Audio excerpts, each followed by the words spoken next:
Kinumpirma ng alkalde ng Cauayan City na aayusin ang pampublikong ospital sa lungsod matapos maidulog kay Vice Governor Francis Faustino Inudi ang kakulangan ng serbisyo sa Cauayan District Hospital at ang kahilingan na muling pagbubukas ng ospital sa Villa Concepcion. Matatanda na noong Martes, November 18, hiniling ng Konseho sa Sesyon ng Pamalang Panlalawigan na ang LGU Cauayan na lamang ang mamamahala sa naisarang Faustino D. Senior Hospital na dati na nakatulong sa mga taga-East Tabacal at Forest Region. Ikinaganak naman ni Mayor JCD na inanunsyo ang pagsang-ayon dito ng Vice Gobernador at tiniyak niyang makakapaglaan ito ng sapat na pondo upang maayos at makabili ng kinakailangang kagamitan para sa ospital.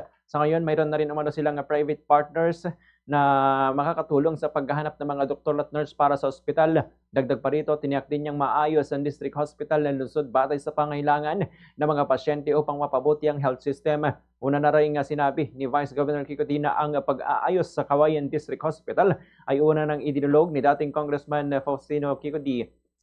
Noong nanungkulan pa ito bilang mambabatas sa ganitong bahagi ng pahayag ni Mayor Cesar J.C. Jr. Hospital doon, yung Faustino D.